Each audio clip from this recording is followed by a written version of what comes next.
Okay, we got to start about the All-Star game. I mean, that was something, on Tuesday night. It really was. I'm going to go a lot of different directions. I'm going to throw a lot of angles at you. You can give me your opinion when we're done. I give Fox Sports 4 gold stars. I thought that was one of the really cool broadcasts that I've seen in a long time. They used a lot of creative juice to put that All-Star broadcast on. It was just fascinating to me, the creative things that they did that we've really hardly ever seen before. I was really pleased. They live mic'd the pitchers and the catchers. And I was not really sure that was coming. And then all of a sudden I heard Cal Raleigh talking to the umpire or exchanging niceties with the guy in the batter's box when the National League was up in that first inning. And then I heard Clayton Kershaw laughing with the play-by-play guys, telling them what he was going to throw in the next pitch to the American League batter. I thought the live mic stuff was really cool. And then they used the ABS robo-hump to get Manny Machado out, strike 3. That catcher turned around, put his hands up there. They went to instant review within 15 seconds. That was strike 3 on Manny Machado. I thought the fans' outpouring towards Freddie Freeman, who was back in Atlanta, the ex-Brave, was magnificent. And the salute they gave Clayton Kershaw after he was pulled after a third of an inning. Dave Roberts sent him out to get an out, and then he wanted Kershaw to have all the accolades coming off the mound early in the ballgame. I thought the fans' outpouring was cool. I love the home and road uniforms, the home whites, the gray jerseys of each of the players. How electric was the first inning? Ohtani's up there, gets a base hit. Judge is up there and hits one deep to the wall. Paul Skeens cranking 100 miles an hour in the first inning, 1-2-3 inning. And how about Jacob Misiorowski, the Milwaukee rookie, throwing 9 pitches of 100, 101, or 102 in his short outing of work in the All-Star game. Thought the salute to Henry Aaron was kind of novel and kind of unique. I loved the simultaneous interview of Aaron Boone and Dave Roberts together in the opposing dugouts, debating this topic, that topic, the history of the All-Star game. I just thought that was cool.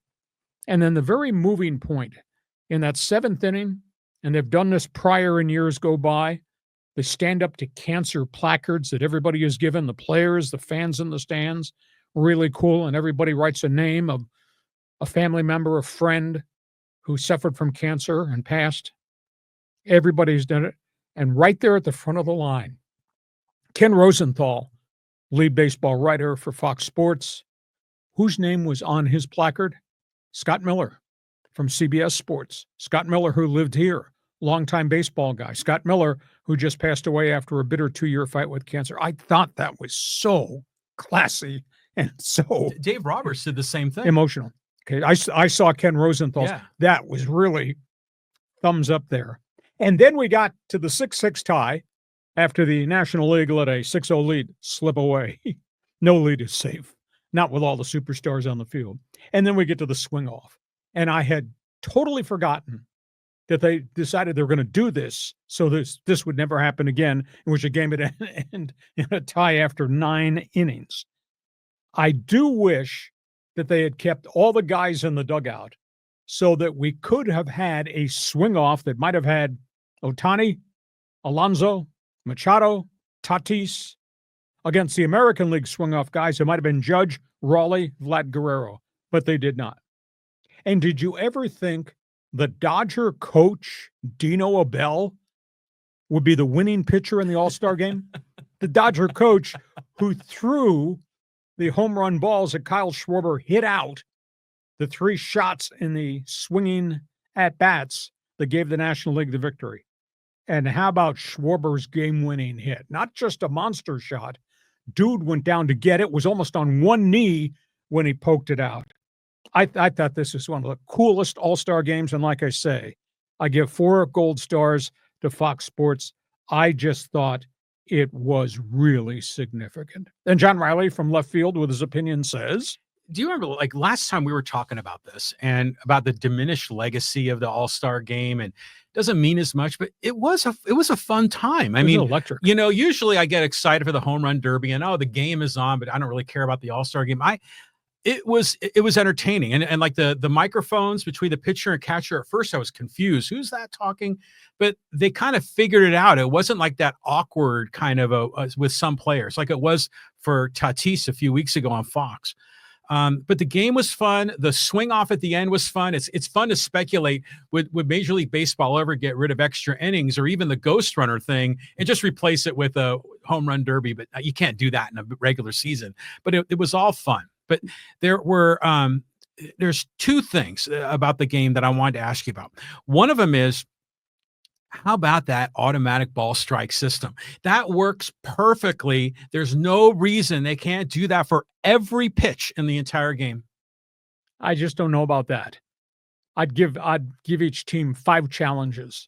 That way it opens it up. Now, it was an exhibition. The All-Star game is an exhibition. So if somebody wanted to do this in the first inning, that's okay. But during the course of a regular season game, you probably save the challenges on balls and strikes for the most important part, bases loaded, end of game, etc. But if you had 5 challenges, then you could use something in the first inning or the 5th inning or the 7th inning, etc. So that's still going to be negotiated. But obviously the technology is there. Snap your fingers. It's up on the screen. We see ball. We see strike. It's perfect. It's coming. It works really well. Now, the other thing is, okay, now I heard some of this comments on Twitter that some of the people were saying, well, I always love the lineups and they come out there and they're wearing their home and away uniforms and it was perfect and they line up along first base and tip a cap and all that. But you notice that after they were all lined up on the base, they kind of went back by second base where there were these bleachers, like this stair-step stage where they were up there with the DJ and the dude that was running around with the mic, rapping some songs and everything.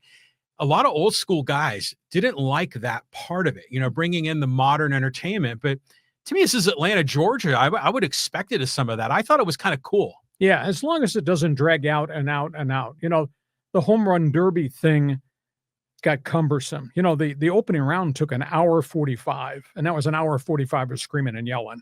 I don't know that we need an hour 45 before we get to the meat and potatoes of the head-to-head in the second round and the final round. So I don't know if that needs to be refined a little bit. Well, they're always monkeying with the rules, like every year, aren't they? Yeah, well, they try something different, trying to find the right formula.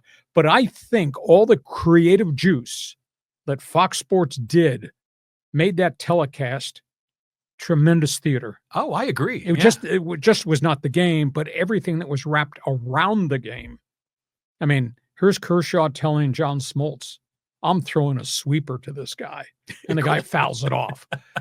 Well, did the batter know? I don't think he did. Did he? No, yeah. He was just kind of whispering in the mic. Yeah. So I thought the whole thing was cool. You're a baseball fan. Did you like the All-Star game?